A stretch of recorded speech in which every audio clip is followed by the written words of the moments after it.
आर्यवर्त के राजाओं तथा राजकुमारों, आर्यवर्त की ये भव्य परंपरा है कि कन्या को अपने मन से उसे पति चुनने का अधिकार होता है। मैं आप लोगों से विनती करता हूँ कि मेरी पुत्री कुंती के निर्णय को आप सहर्ष स्वीकार करेंगे और अपनी शुभकामनाएं दें। आज मेरी पुत्री कुंती के स्वयंवर में उपस्थित होकर आपने मेरा बड़ा मान बढ़ाया है। आओ पुत्री।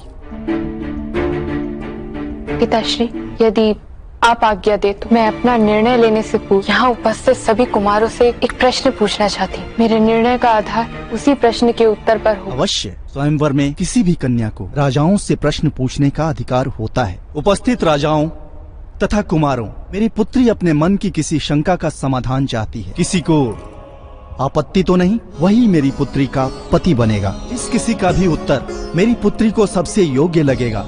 अश्वक कुमार को पति हो सकती है महाराज भोज। जहाँ बुद्धि की परीक्षा होती है वहाँ अश्वकुल के कुमार खड़े नहीं होते।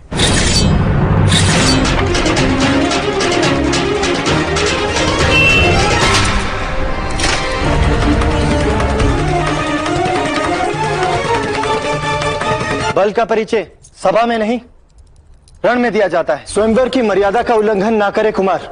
तुम कौन हो? मैं हस्तिनापुर का सम्राट पांडु। मेरी आप दोनों से हाथ जोड़कर विनती है, अपने अपने स्थान पर लौट जाएं। आपसे विनती है कि अपना प्रश्न करें। मेरा प्रश्न है, महर्षि गौतम की पत्नी अहिल्या ने भगवान इंद्र के साथ वैवाहिक संबंध स्थापित किए थे। महर्षि गौतम ने अपनी पत्नी को दंड दिया था, तो फिर भगवान रामचंद्र ने अहिल्या को उस दंड से मुक्ति क्यों दी? इसका उत्तर बहुत सरल है। भगवान कृपा निधान कहलाते हैं। वो किसी भी अपराधी को क्षमादान दे सकते हैं। तो फिर बाली को और रावण को क्षमादान क्यों नहीं दिया गया राजन? तो इसका भी उत्तर आप ही दीजिए राजन। कदाचित भगवान को लगा होगा कि अब अहिल्या की मुक्ति हो जानी चाहिए। नहीं, सत्य ये है कि भगवान इंद्र माता अहिल्या के सामने गौतम ऋषि का रूप लेकर आए थे। माता अहिल्या ने जो संबंध स्थापित किए वो ये जानकर किए कि उनके सम्मुख उनके पति खड़े हैं। गौतम ऋषि ने तब क्रोधवश श्राप दे दिया था। तो भगवान रामचंद्र राजा थे और राजा को दंड देने से पूर्व ये जानना अनिवार्य होता है कि दंड देने वाला कार्य अपराध है या केवल भूल। यदि उद्देश्य गलत ना हो तो प्रायश्चित और पश्चाताप पर्याप्त होता है, दंड की आवश्यकता नहीं। यही सोचकर भगवान रामचंद्र ने माता अहिल्या को क्षमा कर दिया होगा।